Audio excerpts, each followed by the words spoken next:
Hello guys and welcome. Today we have an epic new VR mod, great games coming to the Quest, some sad news, but then we have some fantastic news where a dev has fixed one of the biggest issues with Xbox Cloud Gaming, so we can now play Xbox on our Quest without an Xbox. We also have new features for the Quest 2 and so much more. It is packed. Also, end of day today, PST, I will be giving away a $100 Oculus Store voucher. So please join the Discord, you have a chance to win some prizes, some game keys, and more importantly, come and have a chat. And so I think that is enough chin wagging. Let's get started.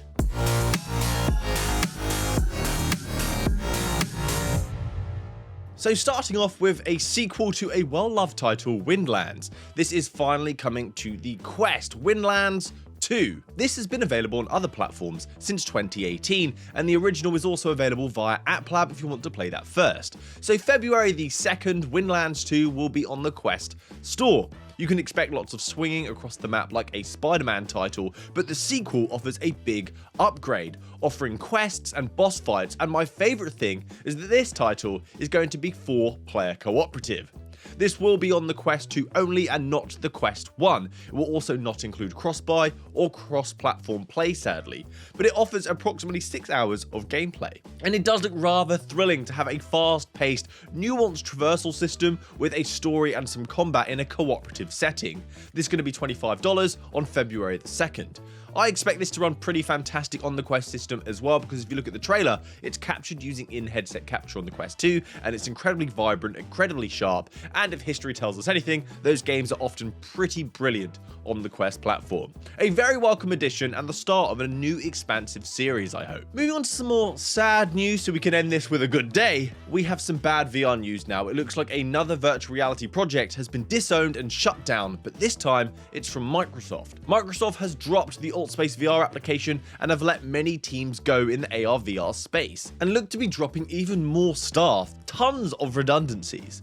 If you don't know AltSpace, this was an original social platform in the VR space that was around when VR Chat and Rec Room first started, but the company went bust and Microsoft bought them out. I've seen some rumors going around that Microsoft are now abandoning AR and VR entirely, but this is not true. They are wanting to focus more on the Microsoft Mesh platform.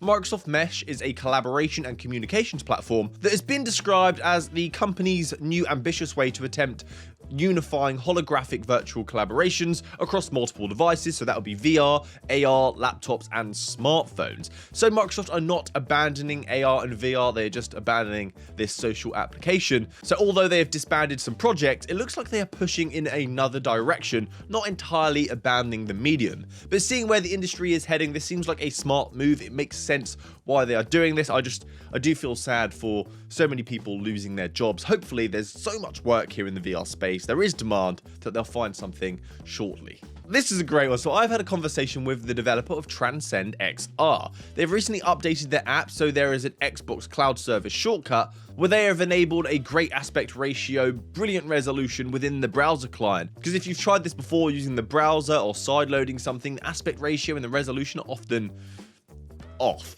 It's a different experience depending on what app you're using, but this one has sorted that. So I started having a fiddle with it, checking out the Xbox application, but it suffered from the same issue I'd experienced with every other method, and that is the controller mapping. Some buttons don't work, the X is the right trigger, things are just a complete mess. So the developer went away and came back, and now the app button mapping works with my controllers. So Xbox Cloud Gaming is finally here.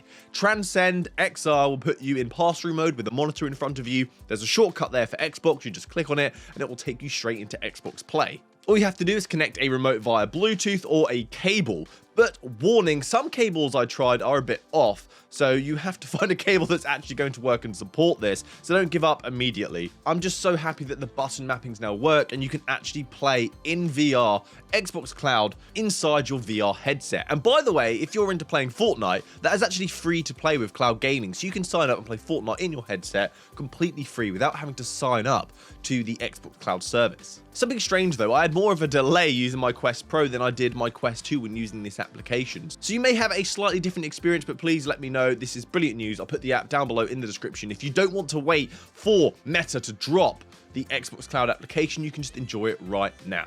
Next is Divine Duel. It is going into a beta phase on the MetaQuest headset between the 27th and the 30th of January, which is next weekend. If you like what you see here and you want to register for the beta, I'll leave the link down below in the description to their website. So this title comes from Immersion Games, who have experience in the VR space with Extreme Escape and Disc Ninja, which are actually pretty decent titles. The gameplay is like Iron Lights or Blast on here, but it seems perhaps more advanced, at least more flashy, based on the design of the trailer and some of the snippets I've seen. I'll have to dive in though to try and get a better feel for the experience. But by the looks of it, it seems you're like two gods with powers fighting above this world. It looks pretty amazing. This will be released as a free-to-play title as well. We're getting many of these on the platform now, which is great news for newcomers, and also it helps fight that multiplayer curse that we get in VR. This title does look like a fresh take on the genre, and I'm actually really excited to play it. Hopefully I'll see some of you on the battlefield this weekend. We're now moving on to the version 49 update, and I'll skim through this. I won't go into great detail as everyone and their mother drops news videos about these updates, and I'd rather appease to you than pack out the video.